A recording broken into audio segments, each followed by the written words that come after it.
Welcome back to Star Narratives, the podcast. This is accessible and relatable astrology that teaches you how to support your emotional health using the wisdom of the zodiac. I'm your host, Natha Campanella.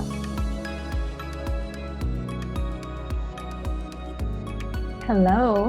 So I am really excited because this is the Scorpio episode, which means that I have officially gone through all 12 of the zodiac signs on this podcast.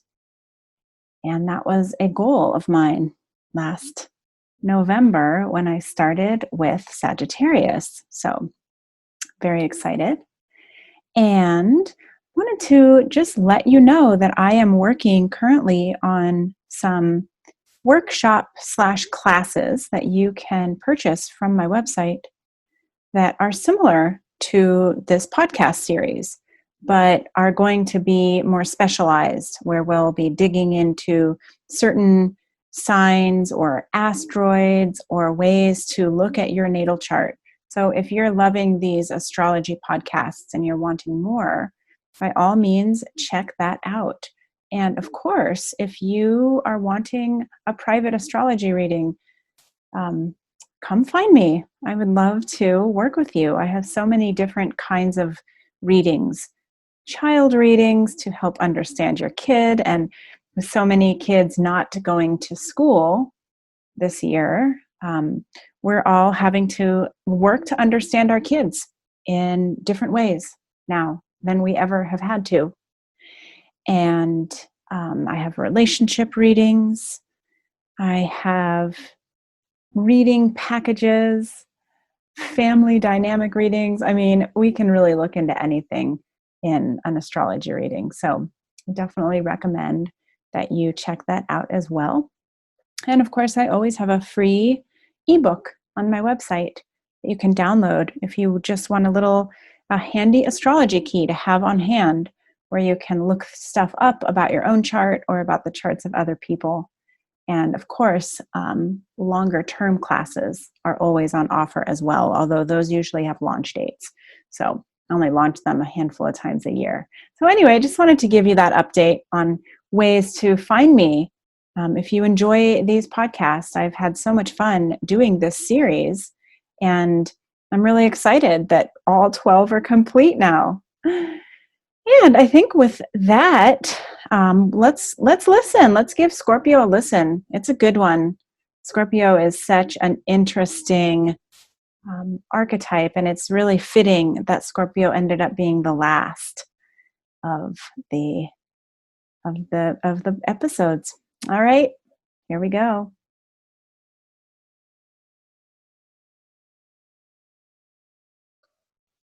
It's Scorpio time. So Scorpio is a really interesting archetype. They all are. Scorpio is a fixed water sign. It belongs traditionally in the 8th house, and it's ruled by the planet Pluto. Traditionally, it is considered to be ruled by the planet Mars, which is interesting because Mars is a fire planet ruling a water sign, which is why Scorpio has the reputation of being fire water. Scorpio is a fixed water sign. So fixed is that the fixed signs bring that sense of almost stubbornness to the table.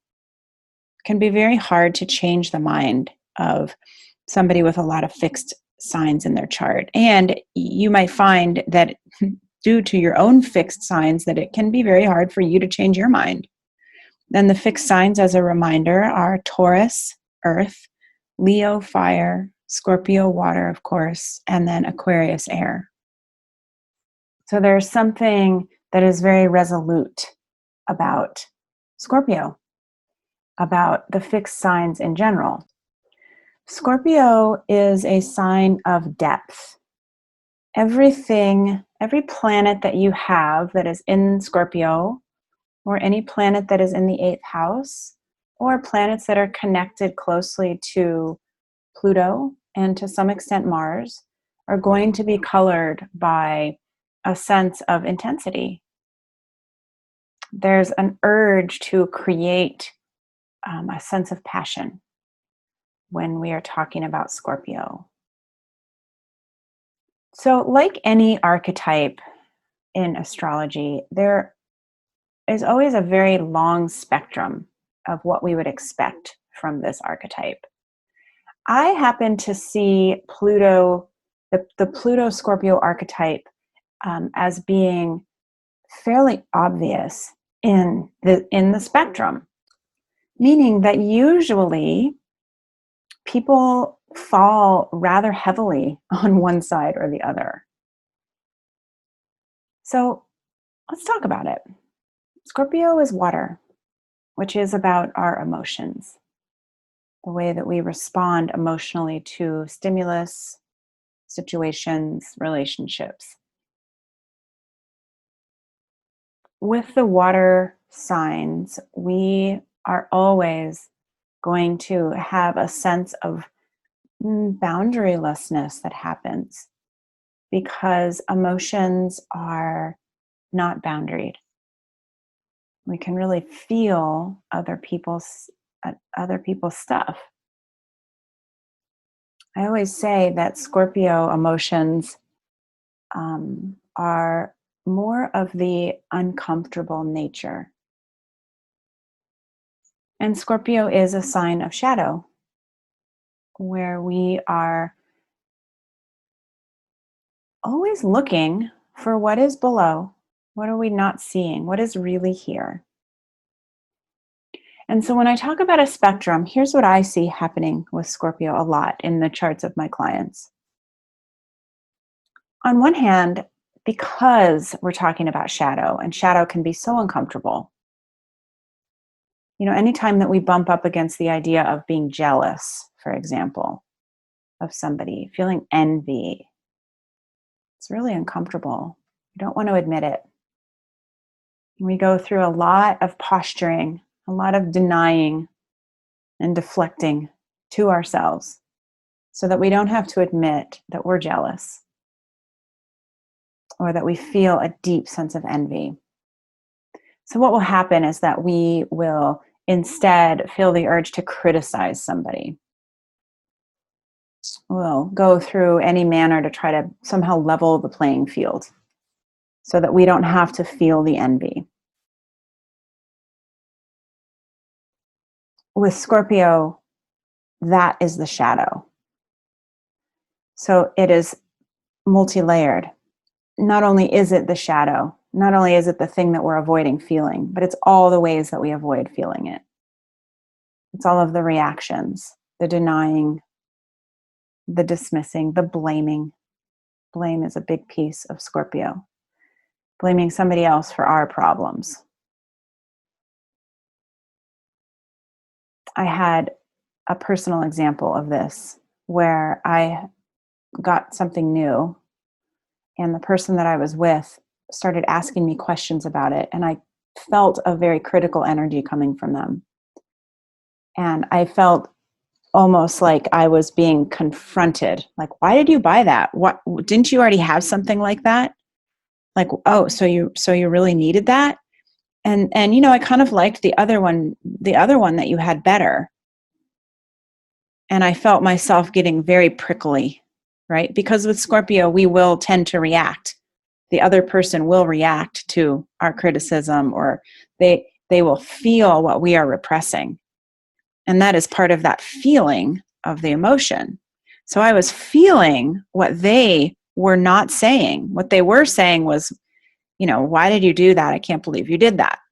But when I actually asked for more clarification, and I was actually a little bit confrontational myself, I said, well, this feels like you're being very critical, and I don't understand it. What happened is that they admitted that they were actually a little bit envious because they had something similar and they didn't like what they had, and they didn't want to spend the money to improve it. And so here I was, having spent the money to improve my situation, and they were jealous. But what it came out as was criticism and questions. And so this happens all the time when we're talking about Scorpio with people. As we're navigating around the world, we're feeling something uncomfortable. It comes out as something different. And then we're not dealing at all with the seed or the truth of what's happening. Because when it comes to these shadowy things, we don't want to feel it. Envy feels really icky. Some other Scorpio things that come up a lot are power struggles, feeling victimized, feeling enraged about a problem, not wanting to take responsibility for it, and so we blame it on somebody else. There's also a fair amount of repression that naturally shows up with the Scorpio archetype. And I see this in clients a lot, where they will come and they will be asking questions about somebody in their family who is, very unconscious. Unconsciousness is the dark side of the Scorpio archetype. And it's, dark. It's not inherently bad. It's just that it is the part that is not enlightened. And that is where we don't want to feel our stuff. And so we are out in the world burying it. We're numbing it. We're pretending like it's something other than what it is. We're deflecting it. We're blaming other people for it. When the truth is that what is underneath all of that is something that, were we to bring it up into consciousness, would really serve us and bring us toward awareness, because that is the high side of Scorpio, is awareness. Really seeing clearly what's here. What is here? Oh, there's a little bit of envy here. Okay. So that means that there's also some self-consciousness here. Ooh, and maybe there's some deficiency here. Maybe there's some pain from, old stuff, old historical stuff where I felt like I was never good enough. And now it's acting, I'm acting it out in a completely different scenario in my adult life. Isn't that interesting? So we're looking to bring awareness to the things that drive us. And it's a little difficult with Scorpio, because Scorpio can be very unconscious, right? So it's not even like we know this stuff is there. We're just going through our lives, just criticizing people, not even knowing that underneath that criticism is envy. But Scorpio, Pluto will ask us throughout our lives in different ways to address some of those things and to really shine the light onto that dark corner so that we no longer get caught up. So we're not walking around just feeling a seething sense of envy every time we're looking at social media, or every time somebody that we know gets something that improves their lives. And it's hard. It's not easy work, which is why Pluto as a planet is known as one of the malefics. Saturn is the other one. And it's not to say that the energy that Saturn and Pluto bring to the table is bad, but it's difficult, because looking at what's really there can be quite confrontational and painful and embarrassing. And, it's difficult when we're looking at, let's just take like the victim abuser archetype, which does fall under the category of Scorpio Pluto. It's a hard one to look at. Nobody wants to necessarily admit that they're a victim. Certainly nobody wants to admit that they're an abuser. And yet we're playing out various versions of this in our life all the time. Even if the abuse that you're doling out is in the form of self-abuse, the self-talk, oh, you're so awful. I can't believe you said that. Oh, you shouldn't wear those pants again. They look terrible. This is abusive behavior. And then we also become the victim of our own abuse. And so we're looking to identify those kinds of things when we're talking about Scorpio. We're looking to say, oh boy, okay, this is here. What am I going to do about it? So something that is typically connected with Scorpio 8th house Pluto archetype is addiction. And, that addiction will show up as a way to numb, as a way to do that thing, that deflection, that denying, that not wanting to feel, not wanting to deal. So instead, I will engage in a behavior that helps me to stay unconscious.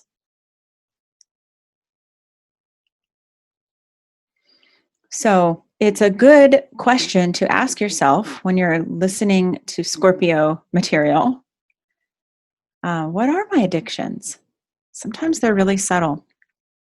And what am I using them to not feel? And am I interested in being more aware? And I would assume if you're listening to an astrology talk, that you are interested in being more aware. Because there is something that can feel very alienating and lonely about being unaware and about letting our unconscious kind of run the show. So, the eighth house, an area of life, the eighth house, you can look and see whether you have any planets in your eighth house. Um, the eighth house is a house where we really we have the potential to transform something, to heal something, to bring the planetary archetypes that are in the eighth house into more light. Because the eighth house can be a very murky, I always imagine the eighth house as like a really super deep body of water. And, the top of the water could look like anything. It could look like beautiful sunlit waves. It could look dark, like a dark, foreboding swamp. It doesn't really matter, but you know that you don't know what's underneath. It doesn't really matter what the top of the water looks like. It means nothing because you don't know what you're going to find under there. Whether you're going to find animals, dangerous animals, animals that scurry away from you or swim away from you. Are you going to find a big, thick layer of muck? Or are you going to find beautiful sandy sand on the bottom? Is the water going to be ice cold? Is it going to be warm? So we don't know what we're going to find. And yet we will feel compelled to explore that body of water. And that's like what the eighth house does for us in our lives. If you have a planet, let's just say that you have the planet Venus in your eighth house. Venus is the archetype of the divine feminine, self-worth, relationships, partnerships. Venus is a really personal archetype for us. It can be related to flirtation, attractiveness, abundance. And if you have Venus in the eighth house, and by the way, listen to the Taurus and Libra episodes if you want to know more about Venus.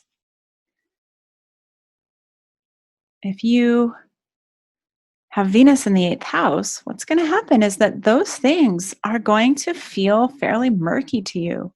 There's going to be a lot about those things that you feel like you don't understand or that make you uncomfortable or that have some shadow aspects. Just maybe you were taught that your being a divine, feminine, sexual woman was dangerous in some way. Or maybe you were brought up by parents who somehow conveyed the idea that you weren't that valuable. Or maybe you find yourself always being drawn towards risky sexual behaviors. And you want to understand why. That is that eighth house saying, dig deeper. Look what's underneath here. Look at what has happened that has brought you here. And that will help you understand what you're meant to be healing or transforming in this lifetime. Now, of course, the same can be said for Pluto. You can look at where Pluto is in your chart. You can look at the sign that it's in. You can look to see whether it connects with any other planets. And you know that anything that Pluto touches or is in relationship with, that is some aspect that is asking to be transformed in your life. And Pluto is it's a very outer planet. Sometimes our Pluto work really takes a lifetime. We're not necessarily looking to solve Scorpio, Pluto, eighth house issues immediately. It's always a quest. It's almost a never ending quest. Because when we're talking about the psyche, and I heard an astrologer, I believe it was Tony Howard, refer to Pluto as the planet of psychotherapy, right? So we're looking into our psychology. And that is not a simple little, oh, I'm in this room of this house, I've explored the whole room, got it kind of deal, right? This is a city worth of houses that we get to go in and explore, and things are ever changing. So there's always an invitation to transform some uncomfortable dynamic. And, you know, Pluto, Scorpio, eighth house is connected with some pretty heavy things: sex, death, transformation. Not necessarily the kind of like hot, super sexy sex. That's a little bit more like fifth house stuff.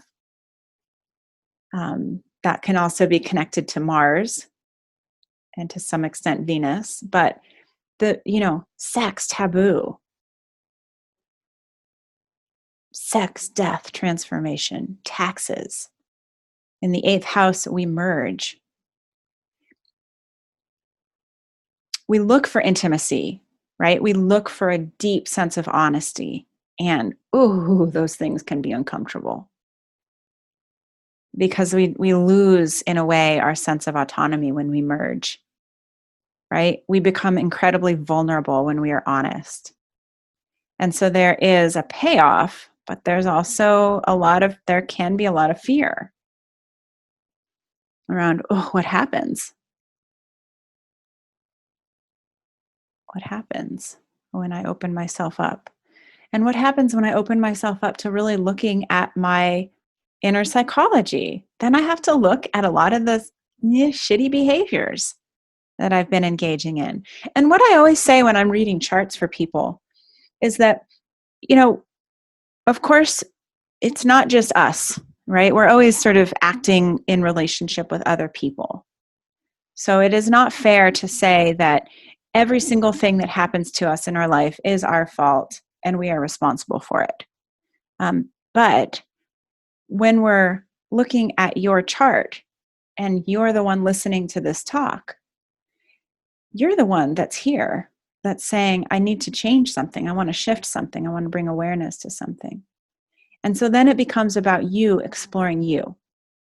And maybe not looking with an eye to deflect or blame. It is, most of us did not have perfectly idyllic childhoods, right? We all had parents that were imperfect. And some of us had parents that were just downright abusive. And some of us had parents that did a good enough job, right? So it's a spectrum. And we didn't have any control over what that looked like. We were very powerless as children, but we become powerful as adults in what we do with what happened in our childhood. If you had a really awful childhood and you developed some addictions because of it, because you had to numb yourself and get yourself away from that pain, you have a choice. You can continue to be addicted and continue to numb and deal with all of the pain and suffering that comes from that route. Or you can choose to try to heal and find people to talk to, resources, healthier behaviors, right? So we do have the choice to move toward things that feel healthier for us, move towards something that feels more in alignment with what we're wanting. So we do have the responsibility of the transformation that kind of lands at our feet. We get to choose. So Scorpio is across the zodiac from Taurus. Both are fixed signs. Taurus is earth, Scorpio is water. Taurus is related to resources. And Taurus is about the resources that we're able to generate ourselves. And of course, Scorpio is related to resources that are more about the resources that we have to share with people that we're not in control of. So things like, having to put money into a household budget. Maybe not being able to spend money the way that you want to because you're in a partnership with somebody and you have to talk to them about it. Or maybe family money. Maybe you're still tied to your parents' finances. Maybe you are giving money to your children. It's money that we don't have full control over. And so it can get a little bit, tricky. We're dealing with these, I need money and comfort down here in Taurus, but I have to share my money and comfort. I'm not fully in control of my money and comfort in Scorpio. So we're always in astrology dealing with the sign that is across. One sign always has an opposite, and it's always another part of the picture. So Taurus appreciates stability. Taurus appreciates predictability. But with Scorpio, we don't necessarily have stability or predictability because we're dealing with what can be the chaos of the mind, of the psyche. So make sure to listen to the Taurus episode as well to help understand this. So when you're working with Scorpio, when you're exploring it in your own chart, and we all have it somewhere, we all have the 8th house and Pluto somewhere. Really, the best way to make good use of it is to begin to notice when you're engaging in these sort of shadowy behaviors where you are, trying to control things in your life, or where you're trying to avoid feeling something, or where you are blaming other people for things. Begin to notice some of the dynamics that maybe you have fallen asleep to that are wanting your attention. And that's really the trick with Scorpio, is to bring awareness to fill in the blank. And of course, I wanted to address briefly the element or the influence of Mars when we're talking about Scorpio. Mars was the traditional ruler of Scorpio when Pluto had not been discovered. Mars brings to Scorpio some of the drive for truth, some of the sense of being overbearing or being powerful. These are all Mars keywords. Mars as a planet is about energy and action and drive and the need to fulfill desires. Mars as a ruler of the sign of Aries has a real almost warrior-like feeling to it, a rushing into action, a developing courage, a sense of really making decisions, being decisive, or learning to be decisive. And so we do bring some of that into the Scorpio archetype. It's just that because we're mixing fire with water, it becomes deeper. It becomes more about what is under the surface in terms of Mars things like anger or the ability to get what we want. Because these things show up with Scorpio as well. We want what we want, but with Scorpio, we don't have quite as much power as we have with Aries. So you can bring this into some of your Scorpio, your self-awareness work when it comes to Scorpio. What do I do with my anger? How do I get what I want? What happens when I want something and I don't have the power? How do I handle it?